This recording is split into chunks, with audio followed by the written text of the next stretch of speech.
Welcome back to another vlog. അപ്പോൾ ഇത് ഞാൻ എക്സാമിൻ്റെ തലേന്ന് ഷൂട്ട് ചെയ്ത വീഡിയോ ആണ്. സൺഡേ പഠിക്കുന്ന വീഡിയോ. ഇതിൻ്റെ വീട്ടിലല്ല, ഞാൻ മൂത്തമ്മാൻ്റെ വീട്ടിൽ പോയതായിരുന്നു. അപ്പോൾ പഠിക്കാനായിട്ടൊക്കെ ഞാൻ അങ്ങോട്ട് ഷിഫ്റ്റ് ആക്കിയതാണ്. അപ്പോൾ എന്തായാലും അങ്ങോട്ട് പോകേണ്ടതുണ്ടായിരുന്നു. അപ്പോൾ അവിടെ ഇരുന്ന് പഠിക്കാൻ വിചാരിച്ചു. അങ്ങനെ അവിടെ പോയി വീഡിയോ ഷൂട്ട് ചെയ്തതാണ്.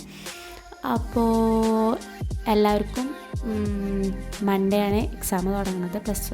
പ്ലസ് വണ്ണിന് സെക്കൻഡ് ലാംഗ്വേജ് ആണ്. അപ്പോൾ എനിക്ക് അറബിയാണ്, പിന്നെ മലയാളം, സംസ്കൃത്, ഉറുദു അതൊക്കെയുള്ള ടീംസ് ഉണ്ടാവും. അപ്പോൾ ഹിന്ദിയൊക്കെ.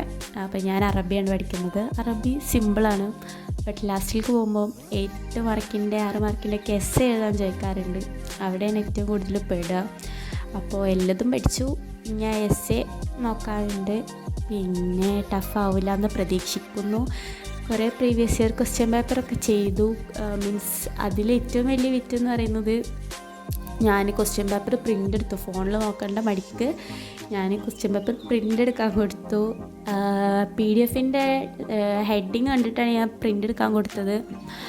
രണ്ടും സക്സസ്ഫുള്ളായി പ്രിൻ്റൊക്കെ എടുത്തു. അങ്ങനെ വീട്ടിൽ ചെന്നിട്ട് പ്രിൻ്റ് ഓപ്പൺ ആക്കി നോക്കിയപ്പോഴാണ് ഒന്ന് +2ൻ്റെ ക്വസ്റ്റ്യൻ പേപ്പറായിരുന്നു ഞാൻ പ്രിൻ്റ് എടുത്തിട്ടുണ്ടായിരുന്നു. സാരമില്ല, ഇനി 3 മാസം കൂടി കഴിഞ്ഞിട്ടുണ്ടെങ്കിൽ +2 ആവാനുള്ളതാണ്. അത് വലിയ സീനില്ല. രണ്ടാമത്തെ ക്വസ്റ്റ്യൻ പേപ്പർ എടുത്തത് എന്താ പറയുക, +1ൻ്റെ ഒക്കെ തന്നെ, പക്ഷേ ആ ഒരു A4 ഷീറ്റിൽ കുഞ്ഞതാക്കിയിട്ടാണ് എടുത്തിട്ടുള്ളത്. എനിക്കൊരു അക്ഷരം പോലും കാണുന്നില്ലായിരുന്നു. അത് രണ്ടും നോക്കാതെ പൈസ പോയി, അല്ലാതെ വേറെ ഒന്നും പറയാനില്ല. എന്നാലും സീനില്ല. ഞാൻ പിന്നെയും PDF ഫോണിൽ നോക്കേണ്ട അവസ്ഥ വന്നു. 35 രൂപ പോയി. എന്നാലും മറ്റേ ഇതിൽ കാണുന്നുണ്ട് ഏകദേശം. അതൊക്കെ വെച്ച് അഡ്ജസ്റ്റ് ചെയ്തു. അപ്പോൾ അതാണ് എനിക്ക് പറ്റിയ ഏറ്റവും വലിയ മണ്ടത്തരം. പിന്നെ എൻ്റെ അടുത്ത് ഗൈഡ് ഉണ്ടായിരുന്നു. പിന്നെ അറബിൻ്റെ ഓരോ ചാപ്റ്ററിൻ്റെയും ക്വസ്റ്റ്യൻസിൻ്റെ ആൻസർ തരണം. പിന്നെ അതൊക്കെ ഉണ്ടായതുകൊണ്ട് അങ്ങനെ രക്ഷപ്പെട്ടു പോയി. അങ്ങനെ കുറേ പഠിച്ചു. പിന്നെ ഞാൻ കുറേ ക്ലാസ്സസ് കണ്ടു. ടാബ് വൈഫൈയിലാണ് വർക്ക് ചെയ്യുക. പിന്നെ വീട്ടിൽ നിന്ന് പോകുമ്പോൾ തന്നെ 2-3 ക്ലാസ് ഡൗൺലോഡ് ആക്കിയിട്ടാണ് പോയത്. അപ്പോൾ അതിൽ എജുപോർട്ടിൻ്റെയും എക്സാമിനൻ്റെയും സൈലും എല്ലാ ക്ലാസ്സും ഉണ്ട്. അതിൽ എനിക്ക് അറിയാത്ത ടോപ്പിക്കിൻ്റെ ഒക്കെ ക്ലാസ് മാത്രമേ ഞാൻ ഡൗൺലോഡാക്കി പോയിട്ടുണ്ടായിരുന്നത്. അതൊക്കെ കണ്ടു സെറ്റാക്കി. പിന്നെ റിപ്പീറ്റഡായി വരുന്ന ക്വസ്റ്റ്യൻസും പിന്നെ ഇമ്പോർട്ടൻ്റ് ആയിട്ടുള്ള ക്വസ്റ്റ്യൻസൊക്കെ ഞാൻ എന്ത് ചെയ്ത് ഹൈലൈറ്റൊക്കെ വെച്ച് മാർക്ക് ചെയ്ത് ടെക്സ്റ്റിലും ഗൈഡിലും മാർക്ക് ചെയ്ത് വെച്ചിട്ടുണ്ട്. പിന്നെ അത് നമുക്ക് എന്തായാലും മോഡലിനും പബ്ലിക്കിനും ആവശ്യം വരുന്ന ക്വസ്റ്റ്യൻസ് ആവുമല്ലോ. അതുകൊണ്ട് രണ്ടിലും മാർക്ക് ചെയ്ത് വെച്ചിട്ടുണ്ട്. പിന്നെ എന്താ പറയുക, അതൊക്കെ തന്നെ. പിന്നെ ഓരോ ക്വസ്റ്റ്യൻസും നോക്കി ഏതൊക്കെയാണ് ഏറ്റവും കൂടുതൽ ഇമ്പോർട്ടൻ്റ് ആയിട്ട് വരുന്നത്. പിന്നെ പോയം ഓരോ ട്രിക്ക് വെച്ചിട്ട് ലൈന് ഓരോ പോയത്തിലുള്ള ലൈന് കാണാപ്പാടം പഠിക്കാൻ പറ്റില്ലല്ലോ. അപ്പോൾ സാറിങ്ങനെ ട്രിക്ക് പറഞ്ഞു തന്നു, ഏതൊക്കെ എങ്ങനെയൊക്കെയാണ്. ഇപ്പോൾ ഒരു ലൈൻ കൊടുത്തിട്ടുണ്ടെങ്കിൽ അത് ഏത് പോയത്തിലത്തതാണ് എന്നുള്ളത് അറിയാൻ വേണ്ടിയിട്ടുള്ള ട്രിക്ക് പറഞ്ഞു തന്നു. അപ്പോൾ അതൊക്കെ നോട്ട് ചെയ്ത് വെച്ചിട്ടുണ്ട്. പിന്നെ ഓരോ ചാപ്റ്ററും എഴുതിയത് ആരാണ്, പിന്നെ ഓരോ ചാപ്റ്ററൊക്കെ നന്നായി വായിച്ചു നോക്കി. പിന്നെ നമുക്ക് ഓരോ ചാപ്റ്ററിൽ നിന്ന് ലൈന് തന്നിട്ട് ഇത് ഏത് പോയത്തിലത്താണ്, ഇത് ഏത് സ്റ്റോറിയിലത്താണെന്ന് ചോദിക്കും. ഇത് ആരോട് പറഞ്ഞതാണ്, ഇതിലത്തെ എഴുതിയ ആളാരാണ് എന്നൊക്കെ ചോദിക്കും. അപ്പോൾ ഓരോ കഥയും കവിത എഴുതിയ ആൾക്കാരെ നോക്കി പോകും. കഥയിലത്തെ വലിയ സീനില്ല, കവിതയാണ് ഏറ്റവും ഇമ്പോർട്ടൻറ്റ്. പിന്നെ ഔഹനുൽ ബുയൂത്ത് എന്ന് പറഞ്ഞൊരു ചാപ്റ്ററുണ്ട്. അതിലത്തെ അഹനാൻ ലഹാം എന്ന് പറയുന്ന ആൾ ഭയങ്കര ഇമ്പോർട്ടൻ്റ് ആണ്. അപ്പോൾ അതും നോക്കി.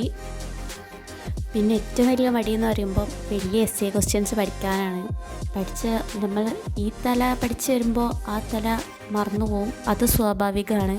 അത് ഞാൻ എവിടെ പരിപാടി അവതരിപ്പിച്ചാലും അതുപോലെ തന്നെയാണ്. ആ പ്രിൻ്റിൻ്റെ കേസിലും അതുതന്നെയാണ് അവസ്ഥ.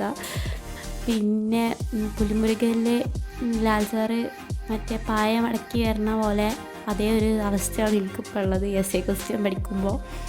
അപ്പോൾ അതൊക്കെ ഞാൻ എങ്ങനെയെങ്കിലുമൊക്കെ സെറ്റാക്കി എടുക്കും. അപ്പോൾ അത് കുറച്ച് essay ക്വസ്റ്റ്യൻ കുറച്ച് ലെങ്ത്ത് തോന്നാനായിട്ട് ഞാൻ കുറച്ച് വരികളൊക്കെ, ഇത് നല്ലൊരു കവിതയാണ്, ആ കവിത ഇങ്ങനെയാണ്, അങ്ങനെയൊക്കെ പറഞ്ഞിട്ട് സാറ് കുറച്ച് ട്രിക്കൊക്കെ പറഞ്ഞു തന്നിട്ടുണ്ടായിരുന്നു ലൈവിൽ. അതൊക്കെ നോട്ട് ചെയ്ത് വെച്ചിട്ടുണ്ടായിരുന്നു.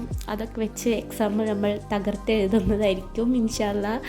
അപ്പോൾ എന്ന് ഞാൻ വിചാരിക്കുന്നു. അപ്പോൾ എല്ലാവരും പഠിച്ചെന്നൊക്കെയാണ് ഞാൻ വിചാരിക്കുന്നത്. പഠിക്കാതെ വേറെ നിവർത്തിയില്ല, അതത്രേ ഉള്ളൂ.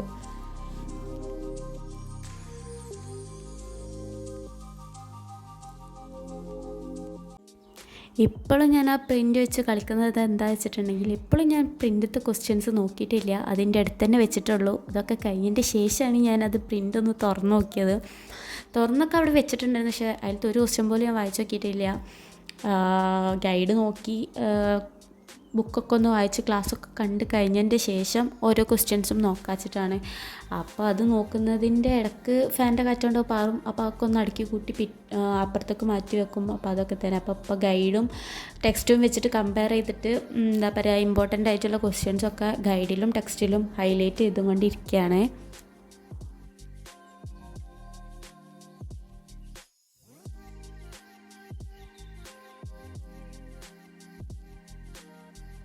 പിന്നെ ഹദീസും ആയത്തുകളൊക്കെ വരുന്നൊരു ചാപ്റ്റർ ഉണ്ട്. ആ ചാപ്റ്ററിൽ ഓരോ ഹദീസും അതിൻ്റെ ആശയവും കാര്യങ്ങളൊക്കെ പഠിക്കാൻ ഏറ്റവും വലിയ ഇമ്പോർട്ടൻ്റ് ആണെന്ന് പറഞ്ഞിട്ടുണ്ടായിരുന്നു. പക്ഷെ കുറേ ഹദീസും ആയത്തുള്ളതുകൊണ്ട് നല്ല ബുദ്ധിമുട്ടുണ്ട് അത് പഠിക്കാൻ. എന്നാലും നമ്മളത് സെറ്റാക്കിയെടുക്കാതെ നമ്മൾ എക്സാമിന് പോയിട്ട് കാര്യമില്ല. അപ്പോൾ അതെന്തായാലും സെറ്റാക്കിയെടുക്കണം. അപ്പോൾ അങ്ങനെ പറഞ്ഞു. പിന്നെ അറബിയിൽ ഏറ്റവും കൂടുതൽ ഫസ്റ്റ് വരിക ഒരു 1 വേർഡും, പിന്നെ നമുക്ക് ഏറ്റവും കൂടുതൽ ക്വസ്റ്റ്യൻസ് തന്നെ വായിച്ച് നോക്കിയിട്ടുണ്ടെങ്കിൽ ആൻസർ കിട്ടും. അങ്ങനത്തെ ഒക്കെ ടൈപ്പ് വരുന്നതുകൊണ്ട് പിന്നെയും കുഴപ്പമില്ല. ലാസ്റ്റിക്കൊക്കെ എത്തുമ്പോഴാണ് ഫുൾ മൂഞ്ചലുണ്ടാവുക. അപ്പോൾ അതൊക്കെ ഒന്ന് സെറ്റാക്കി എടുത്താൽ മതി. പിന്നെ ഞാൻ രാത്രി ലൈവൊക്കെ കണ്ടു. പിന്നെ നെക്സ്റ്റ് ഡേ ആണ് അത്. രാവിലെ ബൂസ്റ്റർ ലൈവ് ഉണ്ടായിരുന്നു. തലേന്ന് രാത്രി മൊത്തം ലൈവൊക്കെ കണ്ടു. അതിൻ്റെ ലൈവ് പകുതി വെച്ചപ്പോൾ റിപ്പീറ്റഡ് ക്വസ്റ്റ്യൻസ് വന്നപ്പോൾ ഞാൻ നിർത്തി. എന്നിട്ട് ഞാൻ എൻ്റേതായ രീതിയിൽ സാറ് പറഞ്ഞതൊക്കെ വെച്ച് പഠിച്ചു. പിന്നെ രാവിലെ ബൂസ്റ്റർ ലൈവിൽ സാറ് ക്വസ്റ്റ്യൻസാണ് എന്താ പറയുക ഡിസ്കസ് ചെയ്തത്. അപ്പോൾ അതൊക്കെ ഒന്ന് നോക്കി ഫുള്ള് കണ്ടു. 6 o'clock to 7:15 വരെ ആയിരുന്നു, ഒരു 1.25 മണിക്കൂർ. അപ്പോൾ അതൊക്കെ കണ്ടു കഴിഞ്ഞ് ഇനി പഠിക്കണം. ഇനി നമ്മൾ ഗൈഡ് നോക്കി പഠിക്കും. അപ്പോൾ അതിൻ്റെ മുന്നേ ടേബിൾ കിടക്കുന്ന കോലം കണ്ടില്ലേ, അത് ഇന്നത്തെയും പഠിത്തത്തിൻ്റെ വൈബായിരുന്നു. അപ്പോൾ അതൊക്കെ ഒന്ന് ക്ലീൻ ആക്കണം.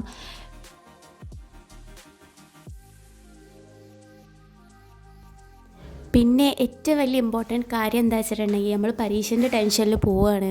അപ്പോൾ ടീച്ചർ അവിടുന്ന് ഗ്രൂപ്പിലൊരു സംഭവം വിട്ടിട്ടുണ്ടായിരുന്നു, റൂം നമ്പർ, ഓരോ കുട്ടി ഇരിക്കേണ്ട റൂം നമ്പറും അവരുടെ സീറ്റ് നമ്പറും. ഞാനത് ഇവിടെ നിന്ന് നോക്കി പോവും. ബസ് കയറി ഓരോ പഠിച്ചതൊക്കെ ഒന്ന് ആലോചിച്ച് അവിടെ എത്തുമ്പോഴത്തേന് സ്കൂളെത്തി. ഇനി എക്സാം ടെൻഷൻ. ആ ടെൻഷനിൽ ഞാൻ ഏത് ക്ലാസ്സിലാണ്, ഏത് റൂമിലാണ്, എൻ്റെ റൂം നമ്പർ ഏതാ, എൻ്റെ സീറ്റ് നമ്പർ ഏതാ, അറ്റ്ലീസ്റ്റ് എൻ്റെ റോൾ നമ്പർ വരെ ഞാൻ മറന്നു പോകാൻ സാധ്യതയുണ്ട്. അപ്പോൾ അതിന് വേണ്ടിയിട്ട് ഒരു ചെറിയൊരു പേപ്പറിൽ ഞാൻ കഴിഞ്ഞ ഓൺ എക്സാമിന് എനിക്ക് പറ്റിയ വലിയൊരു അബദ്ധമായിരുന്നു. ടീച്ചറുടെ അടുത്ത് നല്ല ചീത്തൊക്കെ കേട്ടിട്ടുണ്ടായിരുന്നു. അപ്പോൾ ഞാൻ ഇത് എഴുതി കൊണ്ടുപോവുകയാണ്. ഈ കാര്യത്തിൽ മാത്രം എനിക്ക് ഭയങ്കര മറവിയുള്ള കൂട്ടത്തിലാണ് റൂം നമ്പറും സീറ്റ് നമ്പറൊക്കെ മറക്കുന്നത്. അപ്പോൾ അതൊക്കെ മറക്കാതെ തന്നെ പൗച്ചിലൊക്കെ ആക്കി. പിന്നെ എക്സാമിൻ്റെ ടെൻഷനിൽ അവിടെ എത്തും. പിന്നെ അത് ഓർമ്മ വരുമെന്ന് വെച്ചിട്ടുണ്ടെങ്കിൽ ക്വസ്റ്റ്യൻ പേപ്പർ കിട്ടുമ്പോൾ ഓർമ്മ വരില്ല, കാരണം കിളിയെ പോയിട്ടുണ്ടാവും. അപ്പോൾ പിന്നെ അത് ഓർമ്മ വരാൻ തീരെ ചാൻസ് ഇല്ല. അപ്പോൾ അതിനെക്കാട്ടി നല്ല നമ്മൾ എഴുതി കൊണ്ടുപോകണേ. പിന്നെ ഈ ഒരു പേപ്പർ പീസ് നമ്മൾ എക്സാം ഹാളിൽ കയറുമ്പോൾ എടുത്ത് കളയുന്നത് നല്ലതാണ്. അല്ലെങ്കിൽ കോപ്പിയാണെന്ന് പറഞ്ഞിട്ട് ഓൺ സ്പോട്ട് പിടിച്ച് പുറത്താക്കും. അപ്പോൾ അതിനൊക്കെ നല്ല നമ്മൾ റൂം നമ്പറൊക്കെ സെറ്റാക്കുകയാണെന്നുണ്ടെങ്കിൽ ആ പേപ്പർ ചുട്ടിയിട്ട് അപ്പുറത്തേക്ക് ഇടുക, അത്രേ ഉള്ളൂ.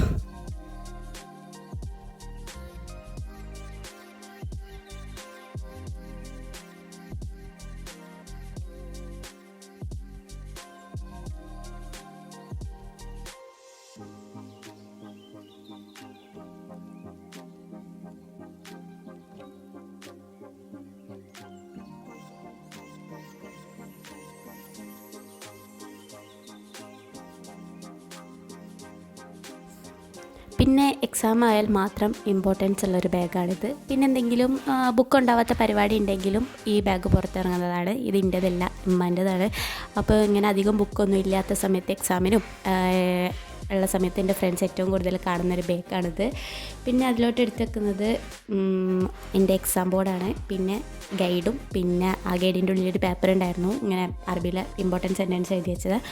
പിന്നെ കോപ്പി പേപ്പറില്ല കേട്ടോ, ആരും ഒന്നും തെറ്റിദ്ധരിക്കരുത്. പിന്നെ എക്സാം ബോർഡ് എടുക്കുന്നത് എന്താ വെച്ചിട്ടുണ്ടെങ്കിൽ നമ്മൾ ആ ഒരു ഫ്ലോയിൽ ഇങ്ങോട്ട് എഴുതി വരുമ്പോൾ പെന്നിട്ടും മുഞ്ചിട്ട് താഴ്ത്തി പോകും. കാരണം ബെഞ്ചൊക്കെ നിറച്ച് കുഴികളും കാര്യങ്ങളൊക്കെ ആയിരിക്കും. പിന്നെ ആ ഫ്ലോ കണ്ട് പോകും. അപ്പോൾ അത് ഇല്ലാതാക്കാൻ വേണ്ടിയിട്ട് എടുക്കുകയാണ്.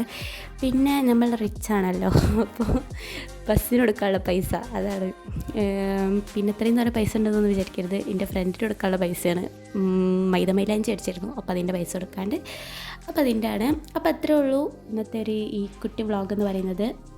അപ്പോൾ ഇതൊക്കെയാണ് ഞാൻ പഠിച്ചു കഴിഞ്ഞാൽ പിന്നെ ആ ബാഗിൽ വെച്ച് ഗൈഡ് പുറത്തിട്ട് തന്നെ ഇറങ്ങും. കാരണം പോകുന്നതിൻ്റെ ഉള്ളിൽ കുറേ സമയം പഠിക്കാനുണ്ട്. ബസ്സിലും ഇരുന്ന് പഠിക്കും, സ്കൂളിലെത്തിയാലും കുറേ സമയം ഉണ്ടാവും, അപ്പോഴും ഇരുന്ന് പഠിക്കും. അപ്പോൾ അത്രയേ ഉള്ളൂ. പിന്നെ കുറേ ചളി അടിച്ച് ബോറടിപ്പിച്ചെന്നറിയാം.